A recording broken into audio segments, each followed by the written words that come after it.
قال رسول الله صلى الله عليه وسلم إن من أحبكم إلي أحسنكم أخلاقا. صدق رسول الله صلى الله عليه وسلم. Hadis sahih riwayat Bukhari. Kita mintakan kepada guru kita Fadilul Ustaz Da'ilullah Sayyidil Habib Qawin bin Ja'far Al-Sakaf Azanullah untuk menyampaikan tausiah beberapa menit, lantas diterjemahkan oleh guru kita Fadilul Ustaz Da'ilullah Syekh Ridwan Al-Amri, lantas dilanjutkan beberapa menit. Demikian, tafadhal masykur.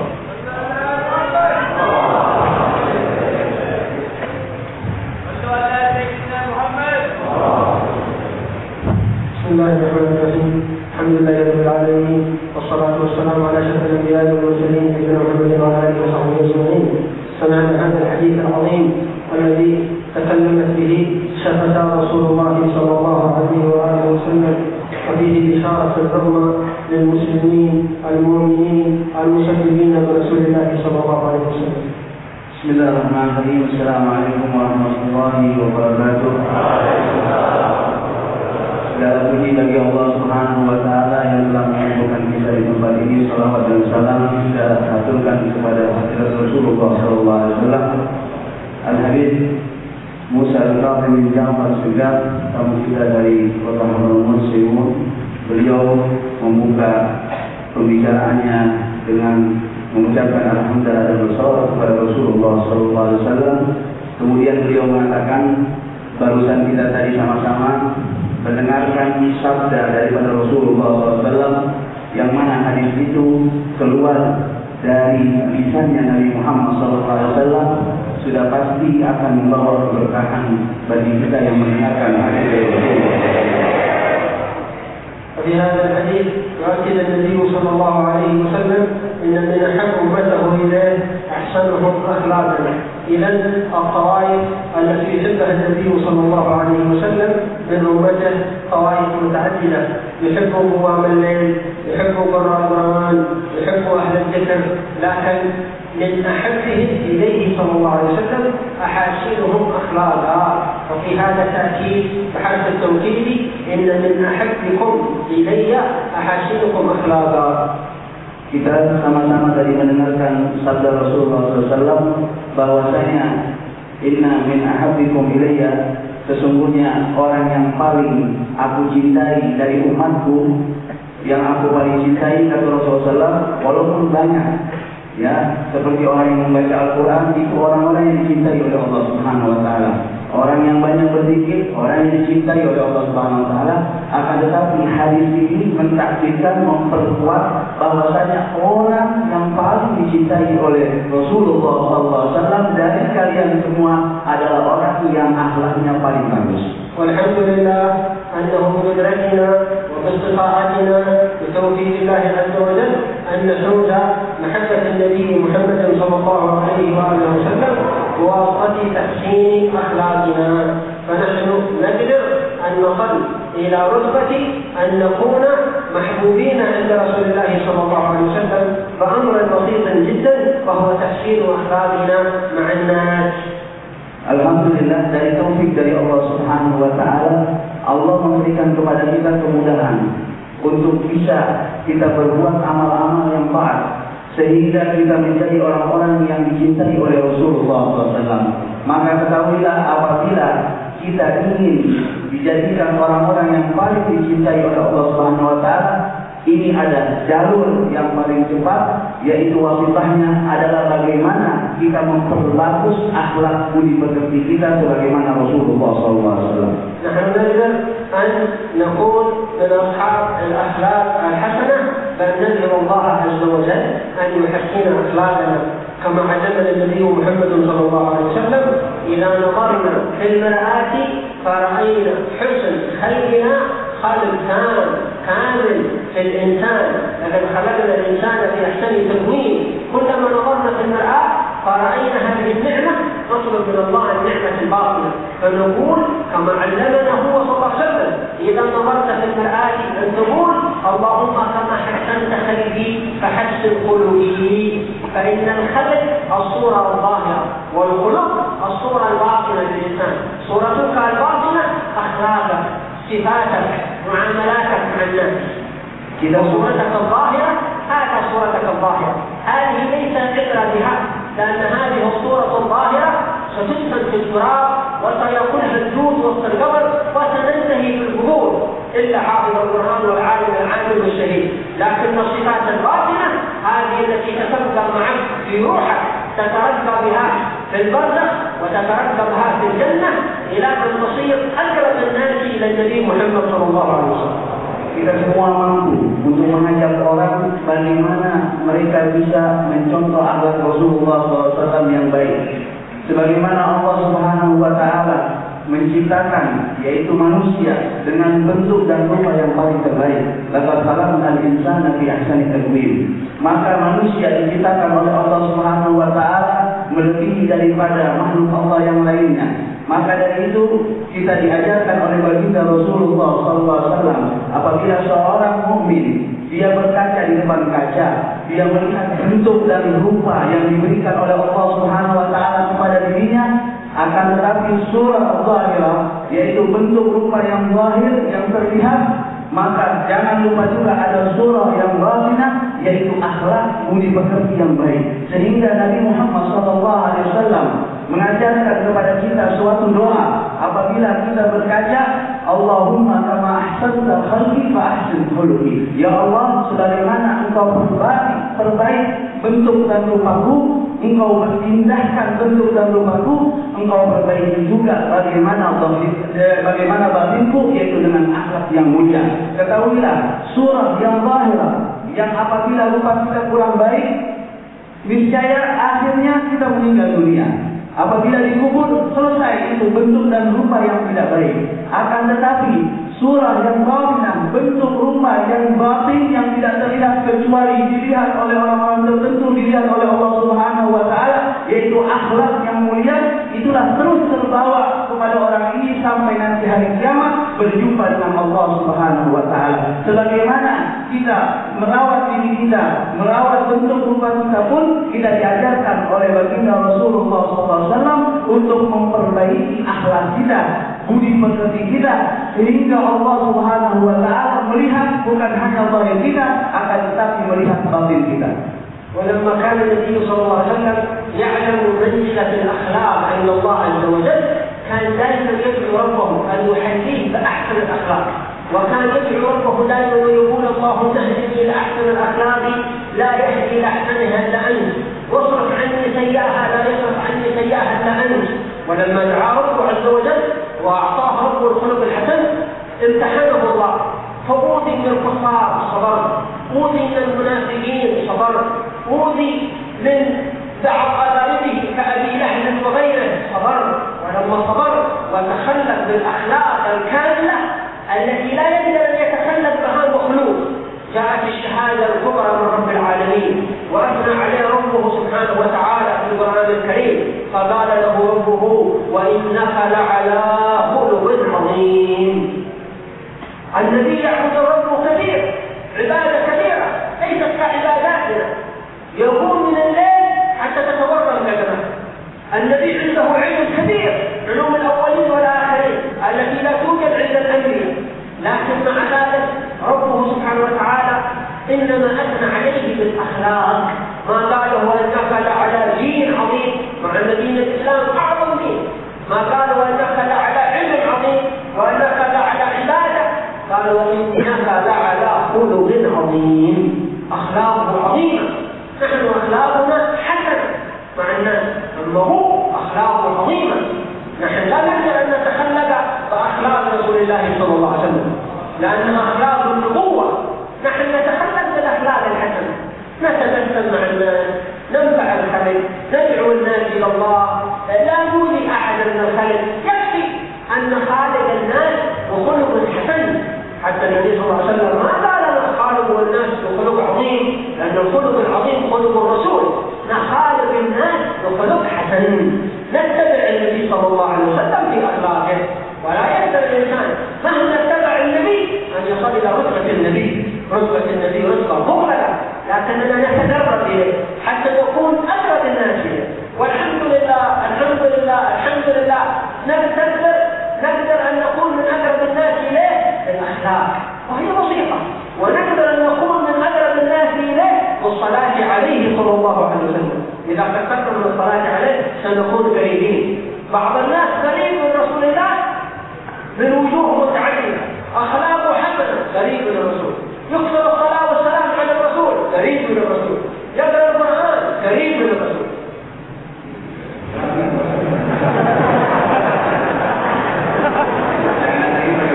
Pakai bahasa Indonesia ngomong semua, terjemahkan lagi repot pakai bahasa Indonesia. Jadi tadi Al-Habib Musa tadi mengatakan seseorang apabila ingin berakhlak yang mulia sebagaimana yang dicontohkan oleh Rasulullah SAW, di samping dia berusaha, dia pula jangan lupa meminta dan memohon kepada Allah Subhanahu Wa Taala. Sebagaimana Nabi Muhammad SAW pun berdoa, di dalam doa-doanya banyak beliau berdoa kepada Allah SWT agar Allah memberikan petunjuk kepada beliau, agar beliau diberikan kesabaran oleh Allah Subhanahu Wa Taala. Setelah berapa banyak cobaan dan penderitaan yang dialami oleh Rasulullah SAW, Nabi SAW mendapatkan cobaan, yaitu mendapatkan gangguan.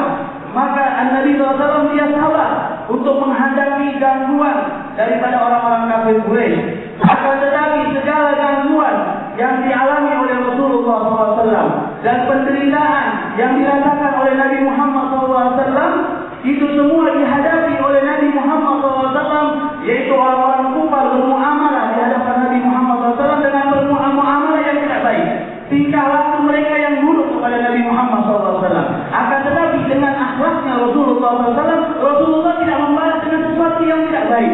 Akan tetapi Rasulullah SAW membalas segala perbuatan mereka yang jelek dengan perbuatan yang baik. Itulah akhlak yang dicontohkan oleh Rasulullah SAW. Sehingga Allah Subhanahu Wa Taala memuji kepada Nabi Muhammad SAW di dalam Al-Quranul Karim. Yang dipuji bukan dari kesabarannya, yang dipuji bukan dari ibadahnya. Padahal Nabi Muhammad SAW yaitu banyak beribadah kepada Allah Subhanahu Wa Taala. Sehingga diriwayatkan dari banyaknya ibadahnya Nabi Muhammad SAW, dari qiyamul lailnya Nabi Muhammad SAW sampai bengkak kedua telapak kaki Rasulullah SAW. Akan tetapi semua perbuatan Nabi Muhammad SAW, ibadah-ibadah, amal-amal Nabi Muhammad SAW yang dipuji oleh Allah Subhanahu Wa Taala di dalam Al-Quran, wa innaka la'ala khuluqin 'azim. Sesungguhnya engkau ya Rasulullah di dalam, yaitu di dalam perbuatan budi pekerti yang sangat agung. Sesungguhnya engkau Muhammad SAW sungguh benar-benar berada dalam budi pekerti yang sangat tinggi dan agung di sisi Allah Subhanahu Wa Taala. Kalau kita manusia yang biasa, mungkin kita bisa berakhlak, tapi akhlak hasanah, perbuatan yang akhlak yang bagus. Tidak dikatakan akhlak kita agung. Tidak ada seseorang berbuat akhlak yang bagus, ya dikatakan akhlaknya agung. Akan tetapi akhlak yang agung ini hanyalah diberikan oleh Allah Subhanahu Wa Taala kepada baginda Rasulullah Sallallahu Alaihi Wasallam. Sehingga akhlaknya Nabi yang begitu agung menutupi segala hal yang lainnya. Tidak dipuji. Sesungguhnya wa innaka la'ala ilmin 'azim.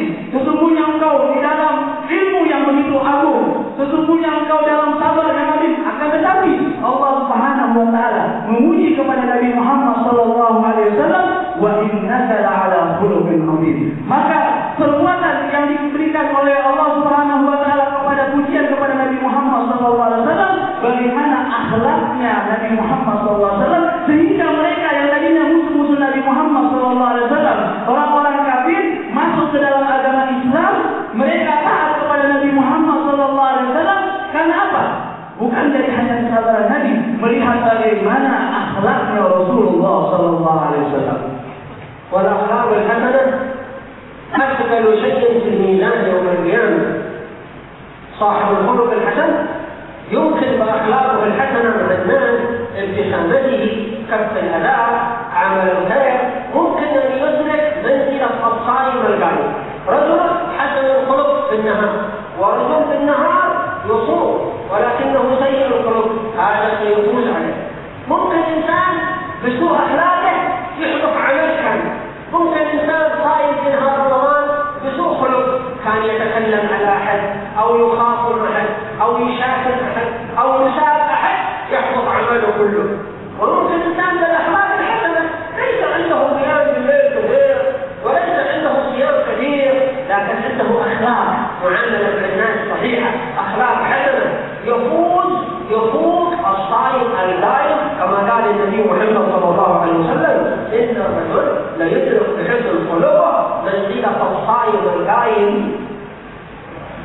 Dikatakan tadi, saya belum bawa tadi dalam ucapan beliau tadi, Nabi SAW mengatakan wakhaliqin nas bi khuluqin hasan. Bergauli manusia, engkau bergaul bermuamalah bersama manusia bukan dengan perbuatan yang lain, akan tetapi dicontohkan oleh Nabi Muhammad SAW, diajarkan oleh baginda Rasulullah SAW, bahkan diperintahkan bergaulah kepada orang lain dengan akhlak yang baik. Maka di sini akhlak yang mulia bisa melebihi daripada amalan-amalan yang lain. Bahkan melebihi derajat orang-orang yang saleh, orang-orang yang banyak sholatnya dengan akhlak yang mulia. Maka banyak kata hadis, kafir seseorang mungkin puasanya banyak, sholat sunnahnya banyak, akan tetapi dia tidak mempunyai akhlak yang baik.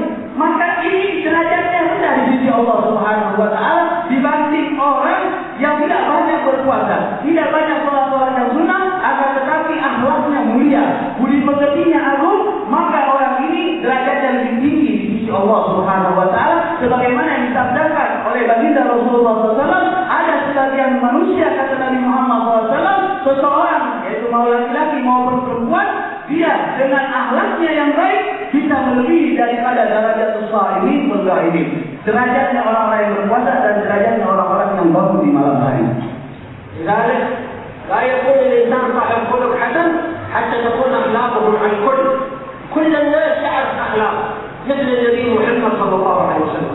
حتى الكفار يعرفون أخلاق الرسول، حتى غير المسلمين يقولون أن محمد صاحب خلق حسن، حتى المنافقين الذين كانوا في المدينة يقولون أن محمد صاحب خلق حسن، أهل المدينة في الليل يقولون أن محمد صاحب خلق حسن، حتى الأطفال الصغار يعرفون أخلاقه صلى الله عليه وآله وسلم. كان إلى المدينة من الغزو إلى شام من الجهاد ودخل المدينة، يأتي الأطفال الصبيان الصغار يلتفون حول النبي محمد صلى الله عليه وسلم، لأنهم يعرفون أن النبي يحبهم صلى الله عليه وسلم وهم يحبون النبي صلى الله عليه وسلم. وأحيانا في بعض الأحيان يصف الأطفال الصغار صفا، سيدنا عبد الله بن جعفر بن أبي طالب وسيدنا الحسين وسيدنا الحسن وجماعة من الأطفال الصغار يصفهم صفا ويجلس صلى الله عليه وسلم ويقول الأطفال الصغار لقد خبأت لكم شيئا فمن سبق منكم إلي أعطيته ذلك الشيء وهو خبر. فيتهاوى الصبيان ويأتي الأطفال يتسابقون إلى رسول الله فيسقطون على صدره وعلى نحره صلى الله عليه وسلم. Diperhatikan, ikhwani, bahwasanya akhlak Rasulullah SAW yang mulia itu yang sangat agung bukan hanya diketahui oleh para sahabat Nabi Muhammad SAW, bukan hanya orang-orang mukminin yang mengetahui akhlak budi pekerti beliau yang sangat agung itu, akan tetapi mereka para orang-orang kafir, mereka orang-orang munafik, musuh Rasulullah SAW, mereka mengetahui budi pekerti dan akhlak dari Rasulullah SAW yang mulia dan sangat agung. Bahkan diriwayatkan daripada akhlak beliau yang sangat agung, hatta anak-anak kecil si dia mengetahui bagaimana akhlaknya Rasulullah SAW yang sangat mulia.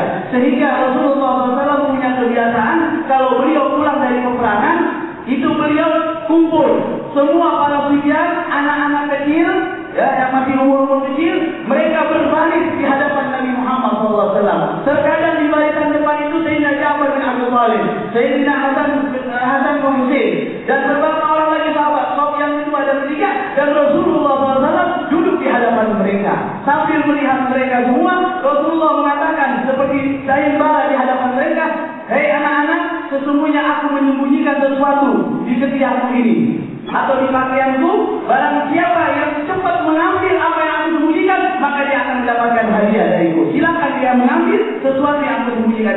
Maka semua anak-anak yang berbaris di depan Rasulullah SAW, satu persatu dari mereka berlomba-lomba mendatangi, menghampiri Rasulullah SAW. Ada yang datang dari belakang, ada yang datang dari dadanya Rasulullah SAW, ada yang datang dari kepala Nabi Muhammad. Mereka semua berebutan mengambil sesuatu yang disembunyikan oleh Rasulullah SAW, dan beliau diserbu oleh anak-anak kecil. Beliau tertawa dengan gembira melihat tingkah laku para anak-anak memperlakukan Rasulullah SAW. Inilah akhlak, inilah budi pekerti yang dicontohkan oleh Rasulullah SAW, sehingga beliau Nabi Muhammad dicintai oleh umatnya. وكان سيدنا عمر بن الخطاب رضي الله عنه مرة من المرات زرع الباب على النبي صلى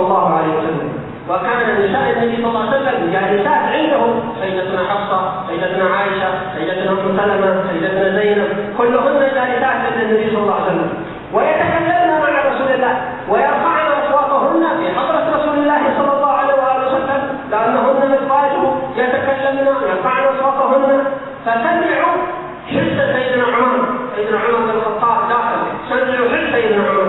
فلما عرفوا أنه سيدنا عمر أخذنا النساء مباشرة فبادرنا الحجاب لبسنا القطاع فوق رؤوسهن واختبانا في المكان الثاني. فدخل سيدنا عمر فتبسم النبي صلى الله عليه وسلم فقال سيدنا عمر لرسول الله أضحك الله سنك يا رسول الله، ما الذي يضحكك؟ ما الذي يبسمك؟ فتبسم النبي صلى الله عليه وسلم وقال يا عمر إن هؤلاء النسوة كن عندي، نساء سيدتنا حفصة وزوجاته كن عندي ويتكلمن وإنهن يتكلمن، ولكن عندما دخلت فبادرنا الحجاب واختبانا في هذا المكان. فتقدم سيدنا عمر بن الخطاب إلى مكان الحجاب وقال يا عدوات أنفسكن أتحبني ولا تهبن رسول الله وصفن؟ فقالت امرأة منهن نعم يا عمر إنك شديد غيرنا رسول الله فرؤوف رحيم، فنحن لا نخاف رسول الله نخافك أنت يا عمر بن الخطاب. Beliau menceritakan bagaimana akhlak Rasulullah SAW yang perlu kita contoh. Pada suatu hari Nabi Muhammad SAW beliau sedang duduk dengan para istri-istrinya, Sayyidah Hafsah, Sayyidah Zainab dan yang lainnya, Siti Aisyah, duduk bersama Rasulullah SAW. Dan mereka, para istri-istri Nabi, kumpul bersama Nabi Muhammad SAW. Mereka tertawa. Bahkan dari mereka ada yang mengangkat suaranya di hadapan Nabi Muhammad SAW. Satu sama lainnya saling bercanda di hadapan Nabi Muhammad SAW. Dan beliau meladeni dan melayani bagaimana istri-istrinya. Nah, tidak lama kemudian sedang asik-asik mereka para istri-istri Nabi Muhammad SAW bersama Nabi Muhammad SAW sedang bercanda, tiba-tiba terdengar suara ketukan pintu. Tatkala didengar suara ketukan pintu, Assalamualaikum, dilihat Sayyidina Umar bin Khattab. Maka semua istri Nabi yang tadi lagi asik-asik duduk bersama Nabi Muhammad SAW, lagi bersenda gurau dengan Nabi Muhammad SAW, semua mereka memakai hijabnya. Yang tadi membuka kerudungnya, mereka memakai kerudungnya semua, sampai mereka semua masuk ke dalam kamar bersembunyi, tidak mau lagi duduk dengan Rasulullah SAW karena datang Sayyidina Umar bin Khattab. Maka Sayyidina Umar bin Khattab setelah masuk, Rasulullah tertawa melihat Sayyidina Umar bin Khattab. Maka Sayyidina Umar melihat Rasulullah yang gembira begitu sampai melihat giginya Nabi Muhammad SAW. Alhamdulillah ya Rasulullah, semoga Allah menertawakan engkau ya Rasulullah. Jadi Allah Subhanahu wa Ta'ala membuat engkau gembira ya Rasulullah SAW, sebagaimana engkau gembira oleh Allah Subhanahu wa Ta'ala. Apa yang membuat engkau tertawa ya Rasulullah? Maka Rasulullah mengatakan, ya Umar, tadi sebelum engkau datang, semua istri-istriku sedang kumpul, sedang bercanda gurau denganku, kata Sayyidina Rasulullah. Kemudian tatkala engkau datang, mereka semua masuk ke dalam.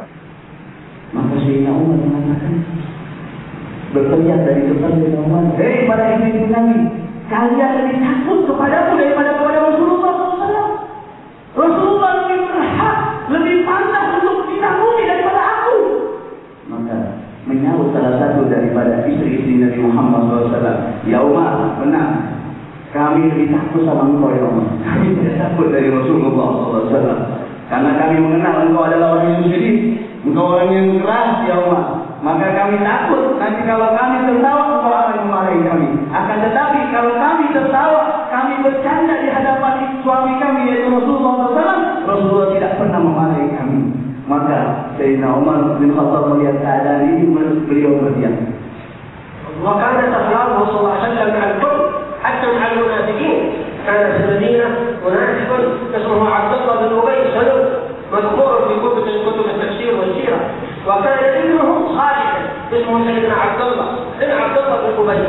فلما مات هذا الرجل المنافق في زمن النبي صلى الله عليه وسلم ابن أبي سلول، جاء ابنه هذا عبد الله إلى رسول الله صلى الله عليه وسلم وقال يا رسول الله إن أبي قد مات وإني أريدك أن تعطيني كفنا من أكفانك وكفن فيها أبيها. قال أعطاه النبي صلى الله عليه وسلم. ما قال النبي لا هذا الرجل المنافق هذا كذا، أعطاه الكفن.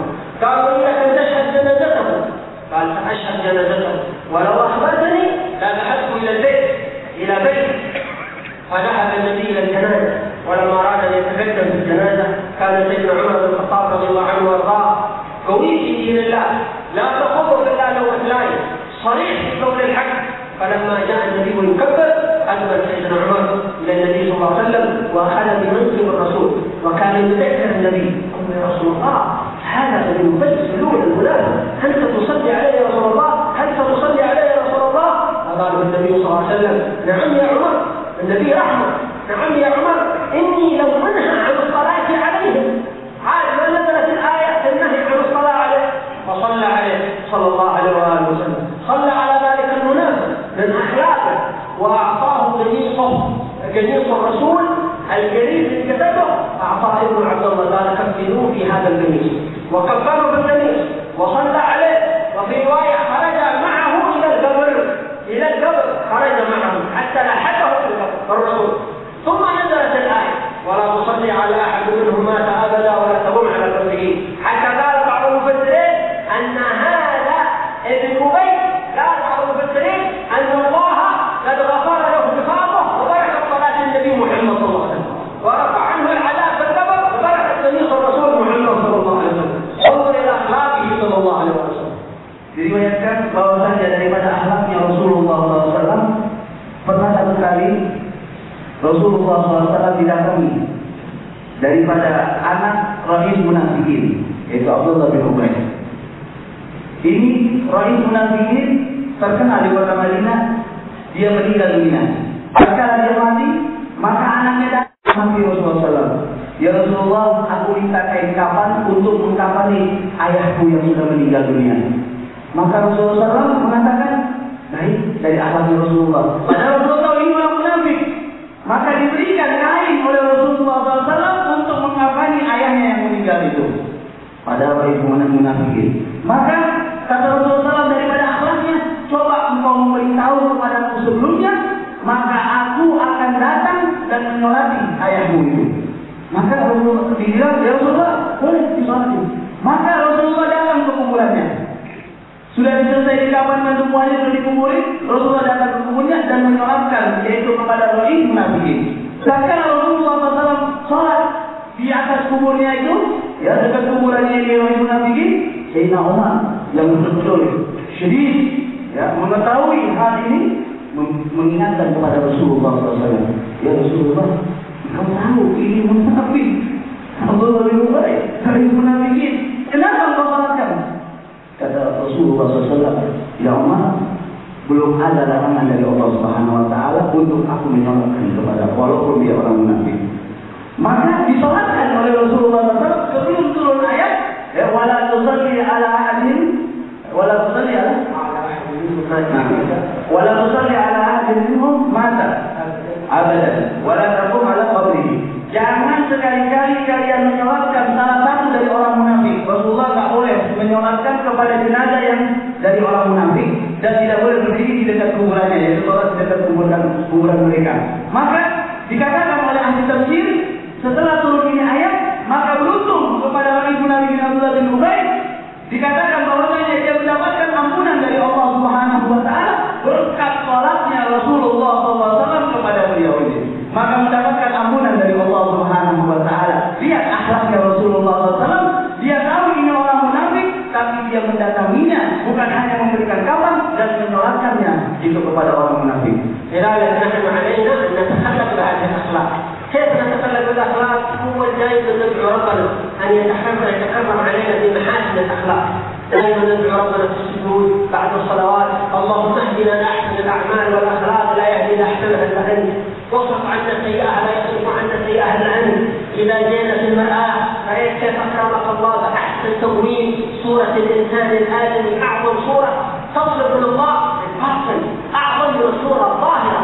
الصورة الظاهرة للتراب، نحن المخلوقين للتراب ونتغذى على التراب. البر، الرز، الطعام يخلق من الأرض من التراب وندفن في التراب. لكن أنت الإنسان تحمل روحا، الروح ليست من التراب، وإذا مت لا تدفن في التراب، الروح تخرج إلى ربها. هذه الأخلاق تكون صورة الإنسان.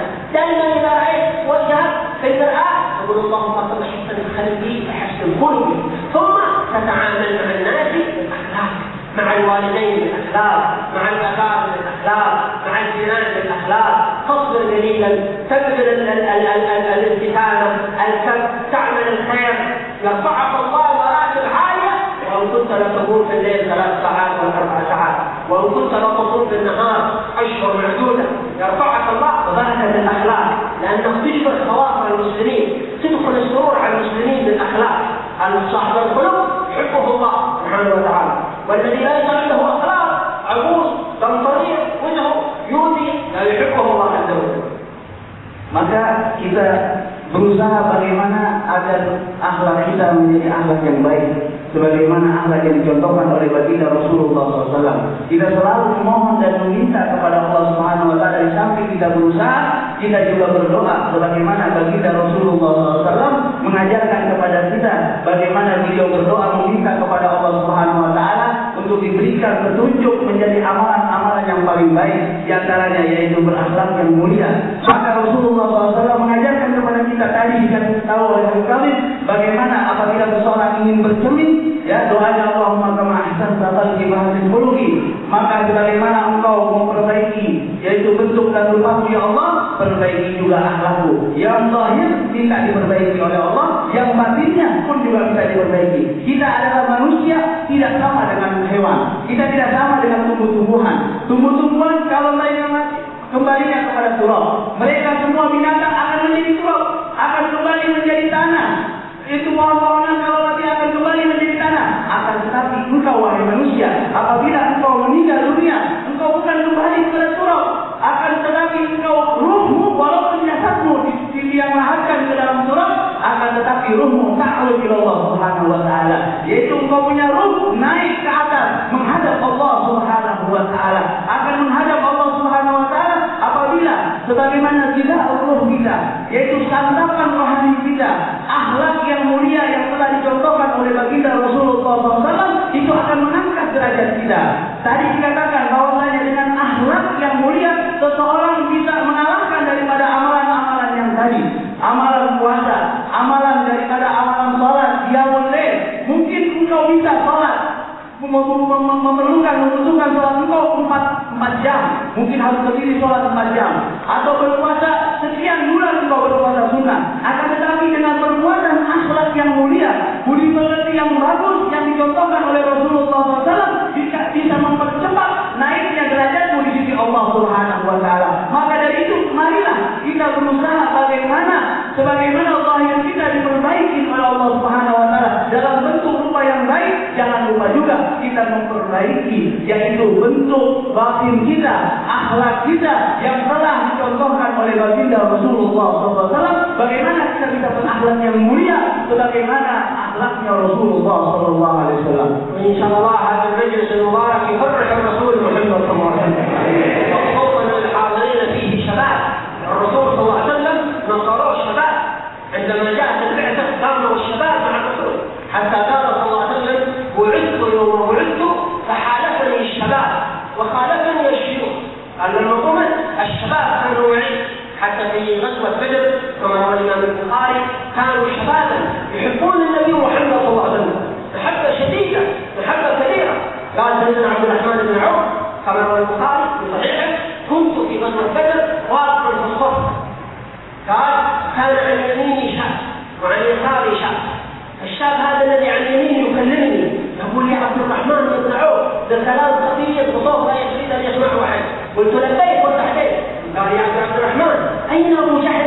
هذا من الذين لا يعرف ابو جهل. ابو جهل الموقع عدو الله. قال اين ابو جهل يا عبد الرحمن بن عوف؟ قلت له وماذا تريد يا ابن اخي؟ ماذا تريد ابي جهل؟ قال بلغني انه كان في مكه يؤذي رسول الله يشتم رسول الله يسب رسول الله فانا اريد ان اقاتل هذا العدو لعل الله يغفرني بقتله او استشهد دونه. قال انهيت كلامي مع الشاب الاول اخذني الشاب الذي عن يساري يشدنا بيدي يا عبد الرحمن يا عبد الرحمن. قال نظرت اليه ماذا تريد يا ابن اخي؟ قال اخبرني اين ابو جهل عدو الله؟ قال قلت وماذا تريد يا ابن اخي ابو جهل؟ قال بلغني انه كان في مكه يؤذي رسول الله يشتم رسول الله يسب رسول الله يؤذي الرسول فانا اريد ان اقاتله لعل الله يغفرني بقتله. انظر الغير عن الشباب المحبه الكبيره للنبي محمد صلى الله عليه وسلم. قال اثنين كلمون اشارت اليهما قلت لهما لا هنا وكان ابو جهل تحبها الحرب من قبيلته قبيله مخزوم من كل النواحي وان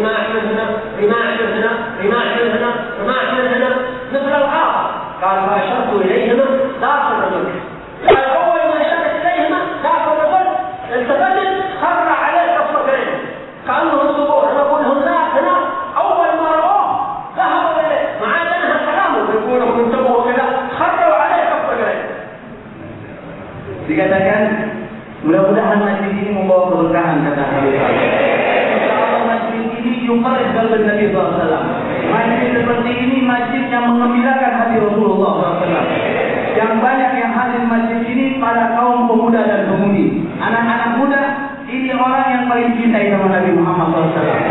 Karena di dalam peperangan didapati kalau setiap peperangan itu banyak daripada kaum pemuda yang ikut hadir di dalam peperangan. Pernah satu kali Sayyidina Abdurrahman bin Auf, sahabat Rasulullah SAW, tatkala beliau sedang di dalam barisan, beliau menengok ke sebelah kanan, semua banyak anak-anak muda. Beliau menoleh ke sebelah kiri, rata-rata semua yang ada di sebelah kiri beliau adalah anak-anak muda.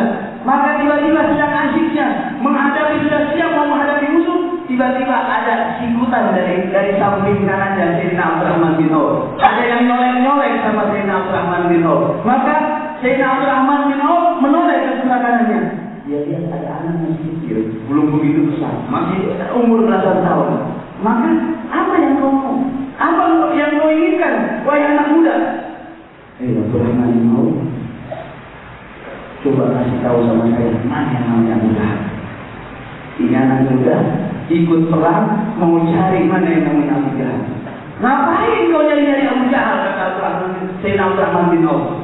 Dia bilang telah sampai kepadaku kabar bahwasanya Abu Jahal itu yang selalu menyakiti Rasulullah SAW waktu di Mekah al-Mukarramah.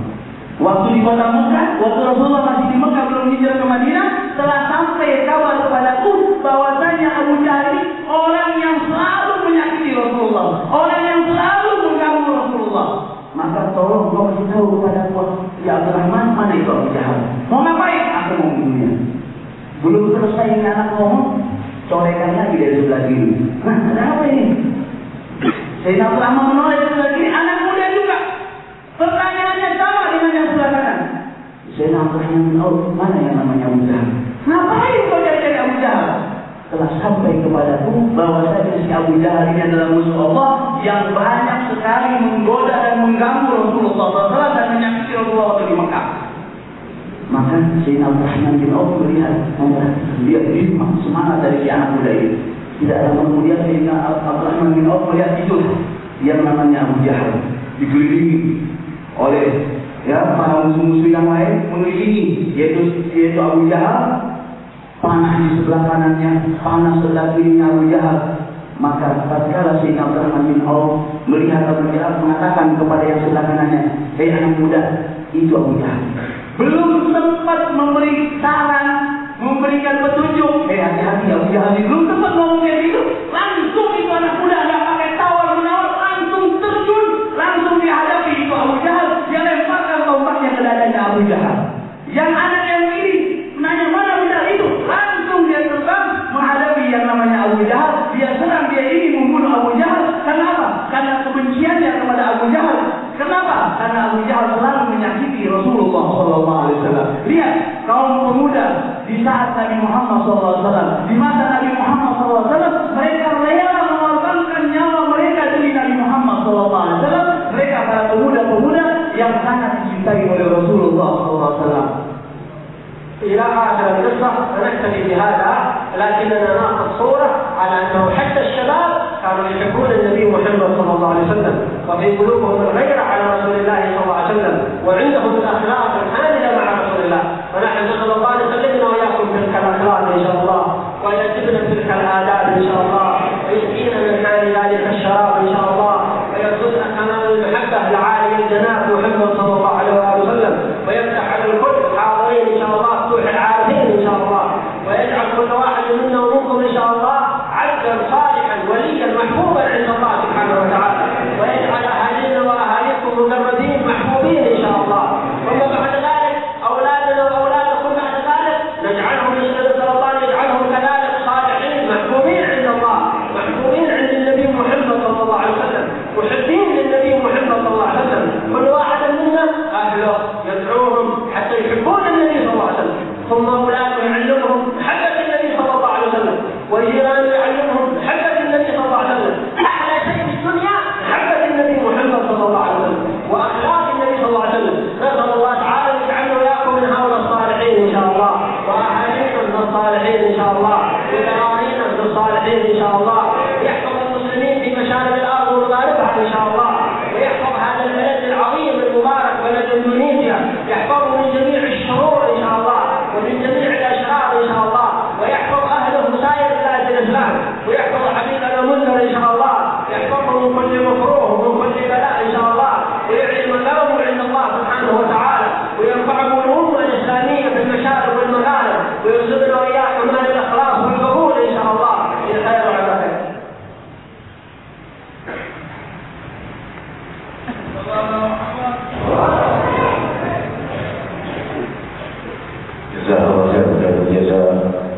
kita yang muliakan Fadilatul Ustaz Da'iullah Sayyidil Habib Musa Al-Fadhil bin Ja'far Al-Sakar, Allah ini semoga Allah memanjangkan usia beliau dalam keberkahan, Allah melimpahkan rahmat dan kebahagiaan kepada beliau dunia dan akhirat, dan memberikan nusrah di dalam dakwah beliau di seluruh permukaan bumi, karena beliau ini baru kembali dari Inggris beberapa waktu yang lalu dan mendatangi negeri-negeri Eropa. Sudah semakin meluas dakwah Nabi kita Muhammad SAW yang hampir saja mulai padam, tapi mulai saatnya kini bangkit, dan malam ini kita berjumpa dengan beliau. Semoga Allah beri keluasan dalam bimbingan dalam dakwah beliau. Amin Allahumma amin.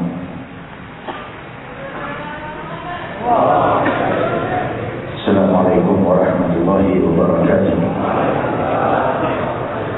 Hamdan li Rabbin khassana bi Muhammadin wa anqadana min zulmatil jahli wad dayaji. Alhamdulillahilladzi hadana bi'abdihi al-mukhtar man da'ana ilayhi bil-izni wa qad nadana labbaika ya man dallana wa hadana. Sallallahu wasallam wa baraka alaihi wa ala alihi. Alhamdulillahilladzi jama'ana fi hadzal mahdar. Limpahan puji kehadirat Allah Jalla wa Ala yang telah mengumpulkan kita dalam kehadiran agung ini di dalam rahasia pengampunan ilahi. Telah kita dengar sabda Nabi kita Muhammad sallallahu alaihi wasallam, inna min ahabbikum ilayya ahsanakum akhlaqa. Sungguh yang paling kucintai di antara kalian adalah yang paling baik akhlaknya. Hadirin jawatiras yang dimuliakan Allah, jawablah lamaran sang Nabi untuk dicintai oleh beliau. Kecintaan beliau dunia dan akhirat, keberuntungan dunia dan akhirat, kebahagiaan dunia dan akhirat, kemewahan yang abadi dan dekat dengan beliau di yaumul qiyamah. Hadirin, ketika nafas telah mencapai tenggorokan kita dan saat nafas itu berakhir, semoga nafas itu berakhir dalam cinta kita kepada Nabi Muhammad sallallahu alaihi wasallam.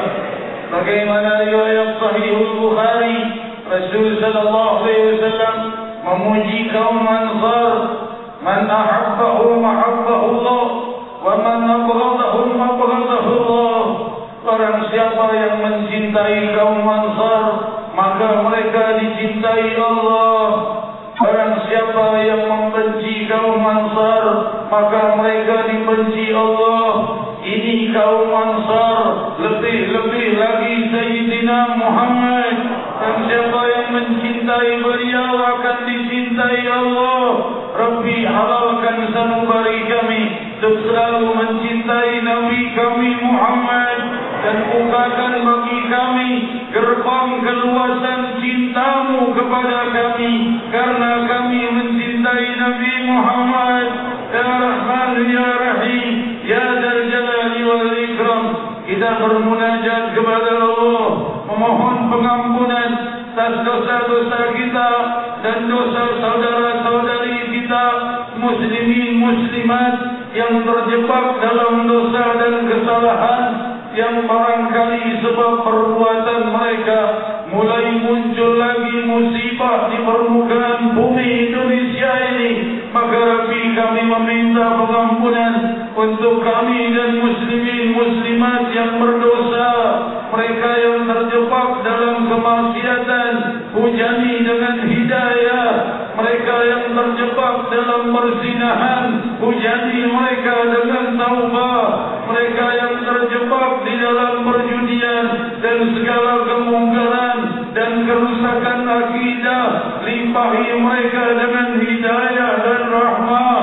Dan kami bermunajat untuk kami dan ayah bunda kami dan negeri kami dan seluruh wilayah muslimin, khususnya negeri muslimin terbesar di muka bumi ini. Rabbi, jangan kau jadikan pemimpin yang muncul di antara kami pemimpin yang biadab, pemimpin yang tidak pemimpin yang tidak membela kedamaian. Kami minta pemimpin yang baik, yang membawa kedamaian, kemakmuran, menegakkan keadilan, menindas kezaliman, mengamankan mereka-mereka yang lemah. Ya Rahman Ya Rahim, mereka yang terjebak di dalam kesalahan dari pemimpin-pemimpin kami, beri mereka hidayah, kenalkan mereka kepada sujud. Faqulu jami'an ya Allah.